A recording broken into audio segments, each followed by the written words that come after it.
And welcome back to Jeff Koinange Live right here at Citizen Television. What a great conversation we're having here with David Ohito, Patience Nyange, Charles Kerich, all journalists. I wouldn't say former journalists because once a journalist, always a journalist. Hey, thank you. That's right. All running for office, folks. And I tell you, it's a great conversation we're having. And David, I was asking you before the break, I said, you know, you were chief of staff in Mandera County for several years. Yes. Compare Mandera County to where you are now, Siaya County. You're running mate for Nicholas Gumbo. It's like day and night. You can't compare. I'm inspired in this politics by one journalist who became a statesman, and that's Winston Churchill. You know, from a columnist, a writer, a reporter, to be one of the greatest prime ministers UK has ever had over time. A little more inspired by Benito Mussolini, though he was a dictator. I don't want to go that direction. Yeah. But when you see good leadership, and you see how it transforms lives of people, you see projects, money coming from Nairobi, and changing people's lives, you see measurable answers on the ground, then you know devolution is working. And if you ask me, Jeff, today, what Kenya needs in the counties are 47 statesmen to run these counties, not chatterlands who will just go to make merry around the counties, running in SUVs and all that. And it takes a lot of planning, it takes a lot of investment. Siaya County has immense potential which is untapped. I'll give you a very simple example. In Mandera County, to drill one borehole, you do up to 380 meters. And God forbid, by the time you hit water, it is salty, so all that investment is gone, like money thrown away. In Siaya County, within 30 to 60 meters, you have water. Why the people of Siaya are suffering because they have no access to clean water, God forbid. The cost of one borehole in Mandera can do about 100 boreholes in Siaya. And it just depends on which manager we're having. Siaya has a lake, has rivers, fresh water lake, fresh rivers running through. I was at home over the weekend. The tomato I ate came from Londiani. This must stop. There must be production at home. And there must be somebody to railroad the thinking of investments in the county. The levels of poverty in Siaya County are the worst. There was just a report yesterday. Why should Siaya County be as poor as Turkana, which does not see water, like Mandera, which the last time it rained was, I think, 28 months ago? There must be some inspirational leadership that will turn around things in the counties. And you said up to now there hasn't been that kind of leadership? There has been a foundation led by Colonel Rasanga. I won't blame him so much because he spent 2 years in court. First term, 1 whole year gone to the courts. He's not running the county. Second term, another 1 year lost in the counties. It takes a governor between 12 to 18 months to settle in office. And God forbid you have no petition. Because if you have a petition, you spend half of your time trying to find your rider and on where to go. The package I bring to Siaya, having run the county for 4 years continuously, and seeing how plans are done, how the execution is done, how, you know, you talk to the people and you invest in projects that resonate with them and improve their lives. That is the package I and engineer Nicholas Gumbo Ajonya is bringing to Siaya. So there is a silent protest fomenting in Siaya that we need a change. They cannot have hospitals which are just buildings. There's no medicine. There's a very sad story of a child who had a snake bite in a place called Ndori. Ndori is about 5-6 kilometers away from Raila's home. The mother got somebody to take her to hospital in Bondo. There was no antivenom. They tried to go to Siaya about some 50 kilometers away. There was no antivenom. They now headed to Kisumu to try and find antivenom to save the life of this child. God forbid, when they arrived at Kisian, on the outskirts of Kisumu, the child died. We cannot run a county that way. There must be change. We must bring revolution to our county. And I say here to the people, great people of Siaya, If I cannot bring that change in 6 months, I have so many job offers as a journalist. I'll pack my things and go and tell Nicholas Gumbo, take your deputy governor, appoint whoever you want. You will leave him? And go, if yes. You're not satisfied with progress. If we cannot implement projects that will change lives of people, I have no business being there. By the way, has it been difficult funding this campaign as UDM? Has it been tough? It is tough. We are struggling. Kenya's election has become too commercial, too monetary. If you don't have money, you can't move. And for you to run as a governor, and sorry, this is like 10% what our counterparts in the northern Kenya, Garissa, Wajir and Mandela spend in the region of 1.5 million to 2 million shillings a day to run just town hall meetings, a few rallies here, supporting children out of school, things which should be taken care of by the counties and people in office. Yeah. In the north, it's about 8, 9, 10 million shillings a day. In Siaya, you may get away by giving 200 shillings, the way so many of us have gotten away with that. You do that in Mandera, they'll throw back 1,000 shilling notes back to you, at you. Kama hauna pesa, unafanya nini kwa siasa bana? So Kenya's election, and this is part of the problem why we can't have no meritocracy in the leadership that we elect. You're telling me they spent between 10 and 12 million shillings a day? A day. Yes. In the north? Yes. And those are distances. Siaya basically is 2,000 square kilometers. Mandera County is 56,000 square kilometers. To run from one county to the end of the county, you run about 380 kilometers. My friend, in terms of fuel alone, in terms of security, in terms of wear and tear, because they don't enjoy the good roads we enjoy. In Siaya, you can campaign in a probox or on a motorcycle. You can't do that in Mandera, or Wajir, or Garissa, or Marsabit, or Turkana. So there are different worlds with different challenges. So to try and even compare a governor from Turkana and Marsabit with a governor from Western Kenya and Kiambu, I mean, those are different worlds. Yes. Charles Kerich, let me ask you this. Would you go back to the newsroom? Would you ever dream of going back to the newsroom, or are you done and dusted? Or if you're offered a CEC job with the new administration in Nairobi County, would you take that? Newsroom, the answer is yes. Possibly not in terms of content collection, but more of strategic leadership and, being able to guide. Because, I've done a lot of running around with a notebook, Jeff, and I have finished very many biros, and I don't want to do that. But, of course, once you're in there, then, you might want to have a regular column. You might want to participate more with the training of the young journalists and so on. So I'm never somebody to say never. Say never say never. No. The county government, absolutely, especially with the right person in office. Because one thing I always tell people is that a county government rises and falls with the governor. Not the deputy or he to here, not the cabinet, not the assembly. Sure. It is the governor that sets the culture of a county government. Sure. And I have seen people who have very nice things to say about Lee, for example, in Nakuru.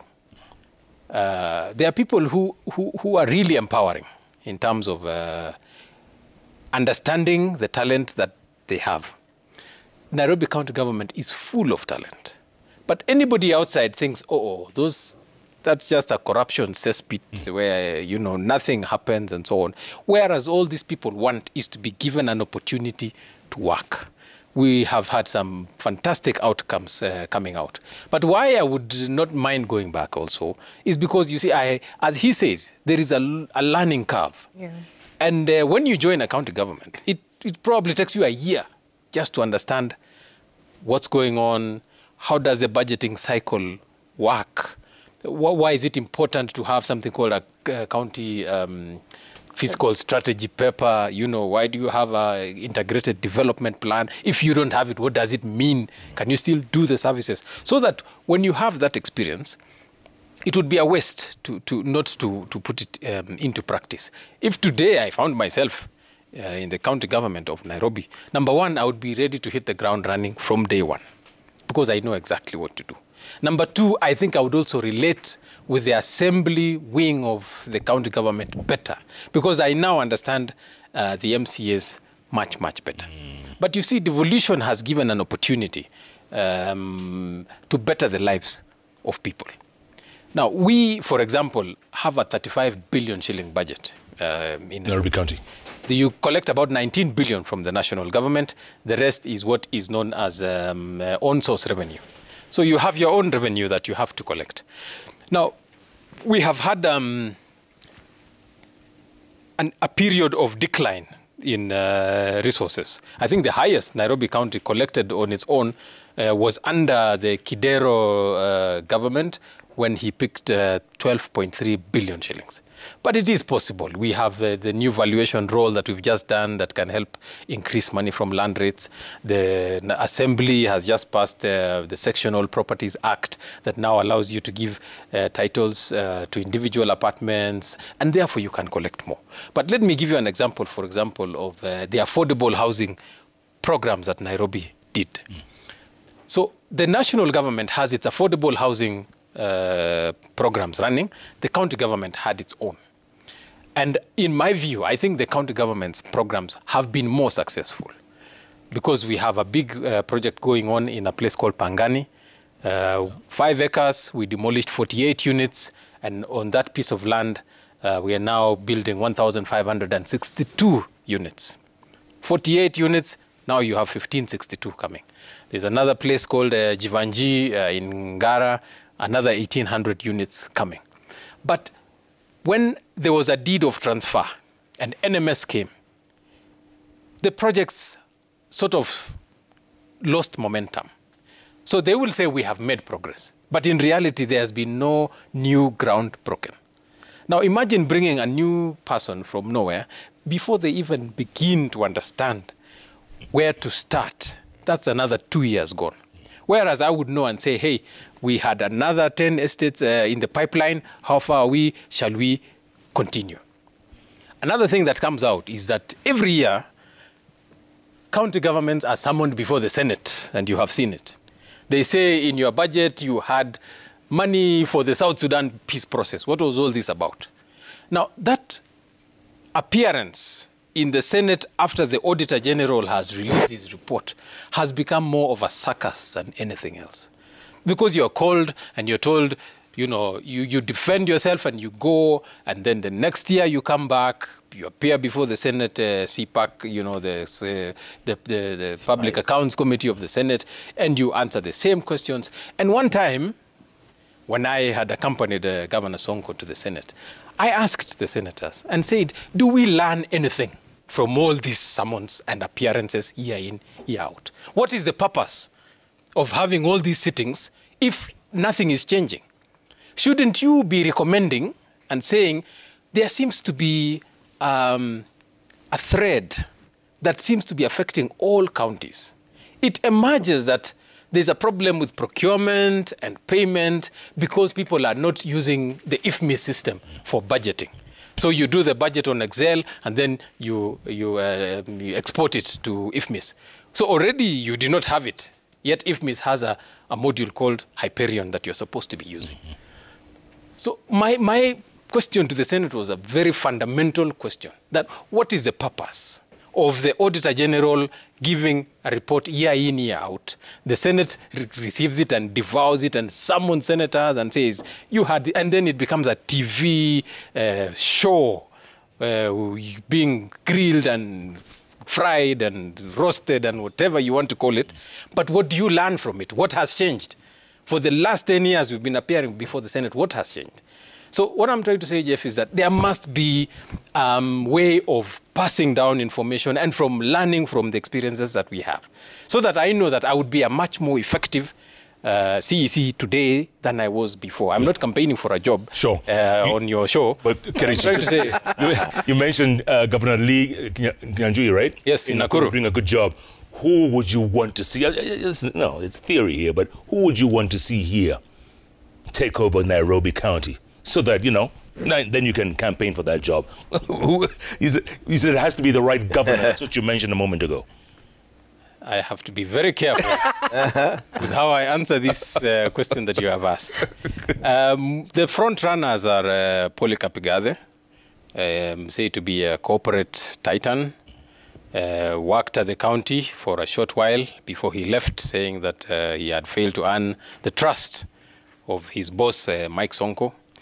The other candidate is Johnson Sakaja, who has actual practical political experience, has been the senator for Nairobi, and has therefore interacted with the issues of Nairobi County deeper, because, you know, apart from being just in the Senate, he's been the senator for Nairobi.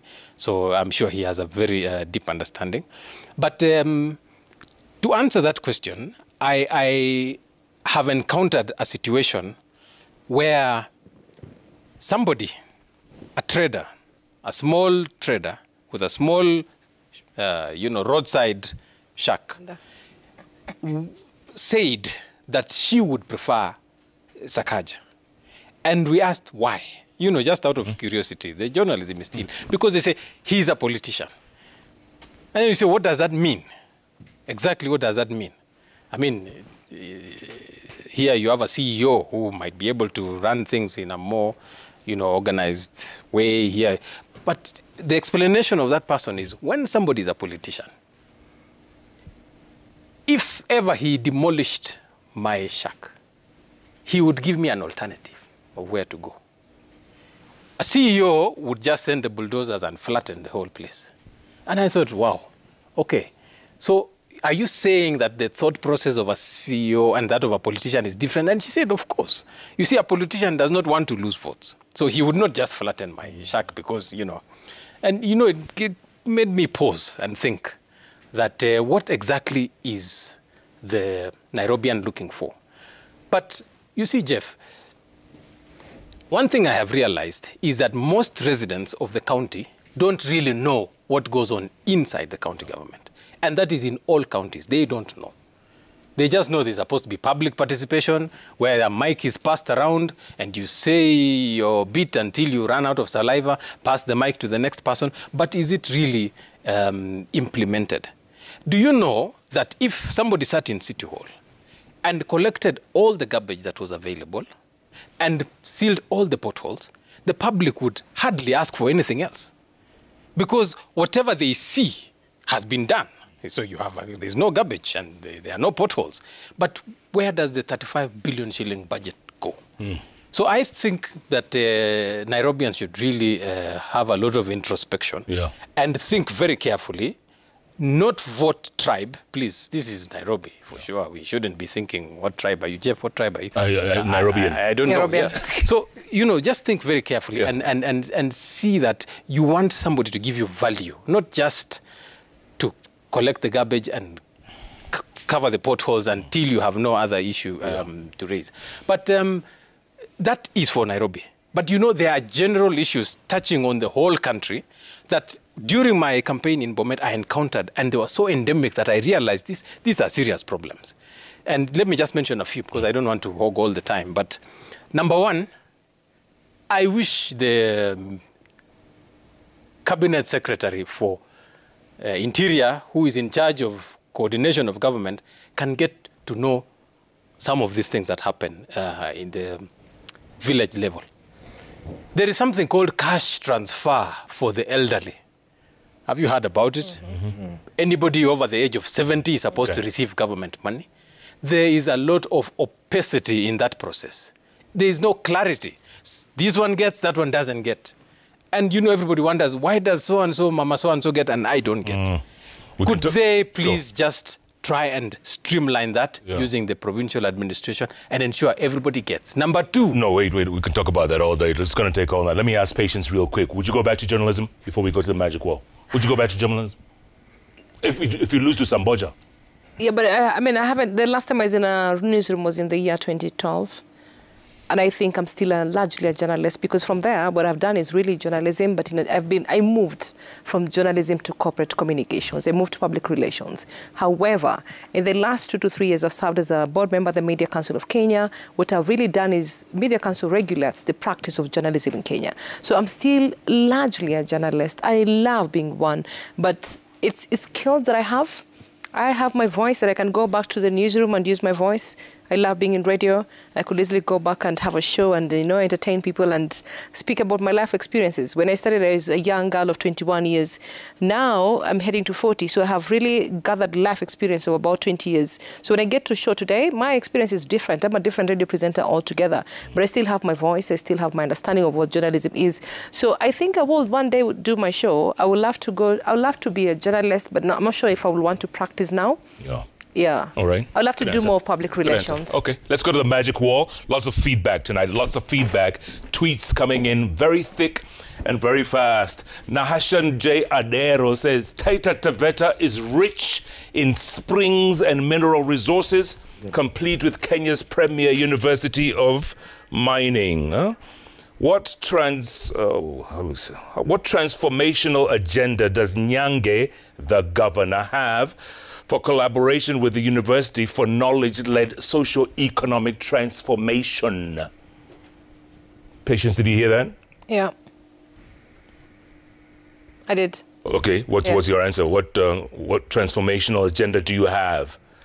Yeah, I would like to partner with the universities in Taita Taveta. We have the Taita Taveta Technical University, which is one really of our partners. We're happy to engage with them. We're happy to talk to them. We're happy to engage with the students, with administration, with the understanding that we would like to do more of collaboration and exchange, programs, exchange, and bring more practitioners even from outside and bring them and try and see if there are things we can exchange from Taita Taveta to the world. And my hashtag has always been Taita Taveta to the world. So I think we can use the resources that we have within the universities, which is really the students that are there, the teachers as well, and try and take it to another level. Yeah. So I think really trying to see what we have at the moment. My first work as a governor is really to do county auditing of all the resources, including the universities. And then we can try and see from there what skills we have, what can we transfer, what can we bring on board. And I think from there we will have a transformational agenda. Okay. Okello Mwalimu is saying, remind the good lady and the gentleman that a majority of Kenyan voters are guided by propaganda, bribe, ethnicity, and one's longevity in a race. For them to mount serious campaigns against their seasoned rivals, they must be deep-pocketed and learn how to insult. Watawezana, David Ohito. Watawezana. Tuko gangari Siaya na wanajua wenzetu wako chini wamekimbia. We will smoke them out. We are not leaving any village untouched. Watch this space. Yeah. A new governor in town, August 9th. A Goliath will go home. I like that, short and to the point. Chester Nyantika says, His Excellency Benjamin Mkapa, third president of Tanzania, Naftali Bennett, Israel premier, etc., were once reputable journalists, and as such, the trio of journalists can make it to the political offices of their choices, depending on political dynamics, terrain, and of their respective regions. Good point, Chester, good point. He's saying there is hope. Senior Ndwaru, KE, says, journalism offers great experience on matters affecting the people. Journalists interact with people at the lowest levels, getting in touch with everyday challenges faced by citizens. With determination, journalists can make a great leader. True, true, true. Obar Mark Aswella says, I served under David Ohito some 3 years. He is a gentleman, result-oriented, and a great digital media techie. I thank him for mentorship and wish him well. You remember this man, Obar? I know him very well. That is what I'm taking to see, mentorship and making a difference in people's lives. Very good, very good. Steve O'War says, congratulations and good luck to all of them for the bravery as a media enthusiast and political activist. I feel encouraged. The future is bright.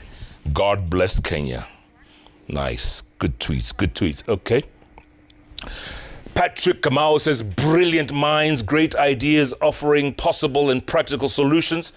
They deserve a chance in the new revolution. Kudos. Closing thoughts, folks. We'll start with you, David Ohito, going forward. Thank you, Jeff. It's been a great show, but we must go out and serve the people. What the people are looking for are servant leadership, people who will resolve their problems in the easiest way, using the resources that have come to their coffers. But I agree with Kerich, my good friend, that the time for governors who just wait for the exchequer is over. You must have thinkers who will do proper papers and look for monies to come from other many donors to take advantage of the great potential of Siaya and the rest of the counties in Kenya. The time for change is now.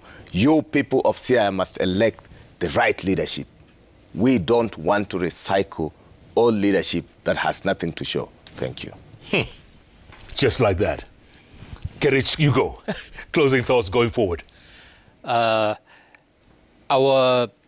national assemblies and Senate have traditionally largely been populated by people from the legal profession.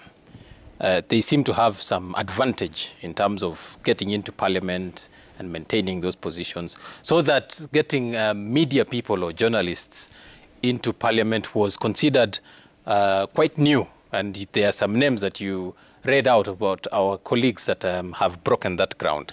So I think media people offer a perspective that is quite unique. And I would like to encourage any colleague who feels called to serve not to shy away. I think we probably have a different, maybe not better or anything. Maybe the lawyers have the advantage that they bring, but also getting people from the newsroom with that exposure would also be a good thing. So I think this is a bit of a groundbreaking experience that we are seeing now. So I want to encourage my two colleagues as they push on with the fight.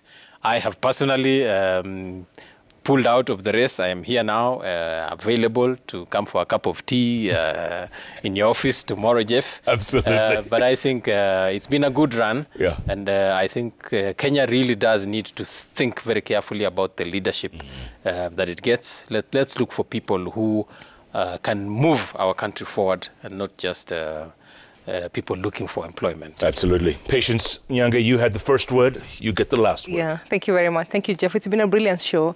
And listening to my seniors, because they are my seniors in the profession, I'm really encouraged.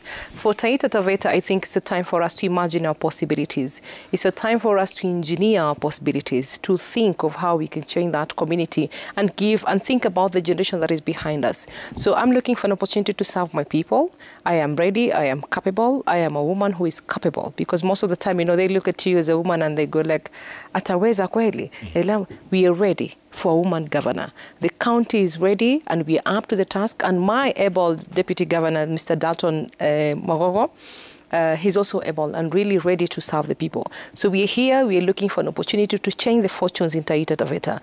I, Patience Nyange, will do everything that is humanly possible to see that Taita Taveta clinches the seat. And I believe that the next time I am here, if you don't call me between now and August, then you'll be calling me as the governor of Taita Taveta County. Governor mtarajiwa. Governor mtarajiwa. No, saizi kwanza ni governor mtakiwa. Mama, wewe ndio tunakutaka. Sasa ni governor mtakiwa. Patience Nyange, Charles Kerich, David Ohito, thank you so much for representing us. Huh? You guys make us proud. You really do. Keep it up and good luck. Good luck. Wow, what a conversation, folks. Are you listening? It's up to you. You give a man a fish and he'll eat for a day. Teach him how to fish, he'll fish forever. There you go. That's the message I'm getting from my fellow journalists right here today. Talking the talk.